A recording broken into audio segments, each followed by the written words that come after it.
تلنگانہ حکومت کی جانب سے 2 کام بڑے زور و شور سے شروع ہوئے ہیں، جس میں عوام بھی پریشان ہے اور قائدین کی تو اصلیت کھل کر سامنے آ رہی ہے۔ ایک ہے ہائیڈرا اور دوسرا ہے موسیٰ ریور پروجیکٹ۔ یہ دونوں کے کام الگ الگ ہیں، لیکن اس کو ایک دوسرے سے ملا کر عوام کو گمراہ کیا جا رہا ہے۔ ہائیڈرا کا کام حیدرآباد GHMC لمٹس میں آفات اور موسم کے حساب سے مصیبت جو آتی ہے اس سے عوام کو بچانے اور جو اس سے جڑے عوام کے اثاثے ہے اس کو بچانے کا کام ہے ہائیڈرا کا۔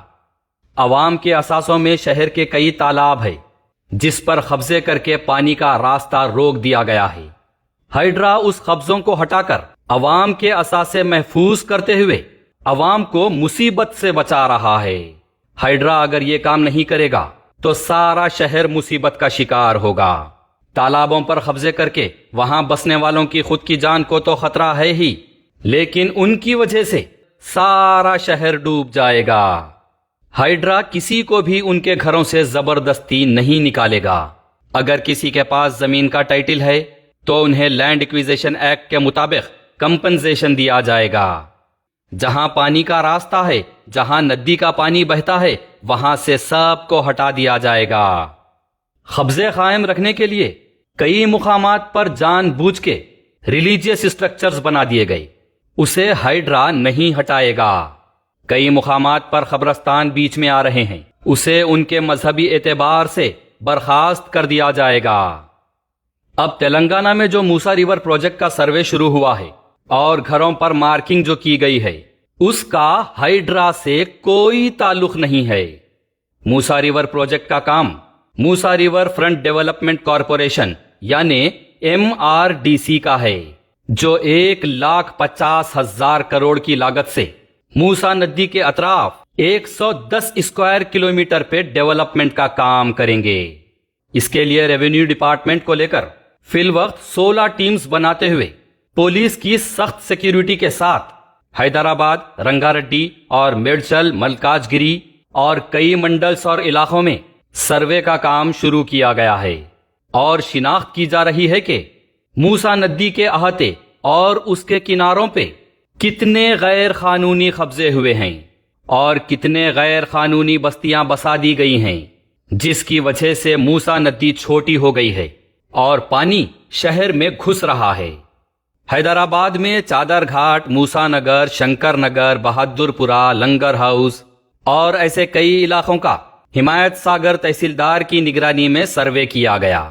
ابھی تک جملہ 10,200 غیر قانونی قبضے شناخت کیے گئے، جس میں 2,116 قبضے موسیٰ ندی میں پانی جانے کے راستے میں ہے اور 7,850 قبضے موسیٰ ندی کے کناروں پر ہے۔ سروے کے حساب سے حیدرآباد میں ابھی تک 1,595، رنگا ریڈی میں 332 اور میڈچل میں 239 گھروں کی شناخت کی گئی ہے۔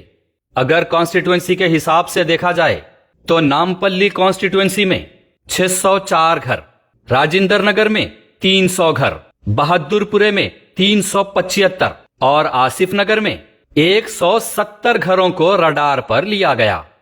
موسیٰ ندی کا پانی جانے کے راستے میں جو 2,116 قبضے ہیں ان میں سے ابھی تک 1,600 گھروں کے مالکوں کو ڈیمولیشن کی نوٹس دی گئی ہے۔ پلان کیا گیا ہے کہ موسیٰ ندی کے راستے سے غیر قانونی قبضے ہٹائیں گے تو 2026 تک پانی جانے کا راستہ بنے گا اور شہر میں پانی نہیں گھسے گا اور شہر تباہی سے بچا رہے گا۔ موسیٰ ندی سے پانی صحیح طریقے سے بہ کر جب ساگر میں ملے گا تو مزید 3,800 کروڑ روپے لاگت سے سیویج واٹر ٹریٹمنٹ پلانٹ بنایا جائے گا، جس سے شہر کی عوام کو پینے کا صاف پانی کثرت سے ملے گا اور پینے کے پانی کی قلت ختم ہوگی۔ اس میں کوئی شک نہیں کہ 10,200 غیر قانونی قبضوں پہ سے 1,600 کو نوٹس دیا گیا ہے اور 2,000 گھروں کے لوگ بے گھر ہو جائیں گے۔ اسی لیے حکومت کی جانب سے جیو نمبر 754 جاری کرتے ہوئے بتایا گیا ہے کہ موسیٰ ندی پر قریب 15,000 ایسے گھروں کی شناخت کی گئی جس کی خود کی جان کو تو خطرہ ہے ہی، ان کی وجہ سے شہر کی عوام کو بھی بہت بڑا خطرہ ہے. ان میں سے زیادہ تر لوگ غریب ہیں، اسی لیے ان کو انسانیت کے ناطے ڈسٹرکٹ کلکٹر کے ذریعے فوری طور پر 2 BHK فلیٹ دیا جائے. حکومت نے 16,000 2 BHK فلیٹس دینے کا آرڈر جاری کیا ہے. عوام کی سہولت کی خاطر 2 BHK فلیٹس دینے کے لیے کئی علاقوں میں GHMC کی جانب سے ہیلپ ڈیسک بھی قائم کیے گئے ہیں. 2 BHK فلیٹس دے کر اس میں سامان شفٹ کرنے کا بھی GHMC کی جانب سے انتظام کیا گیا ہے. جو خود سے MRO آفس میں جا کر ولنگنس لکھ کر دیے ہیں ان کو آلریڈی 2 BHK فلیٹس میں شفٹ بھی کر دیا گیا ہے.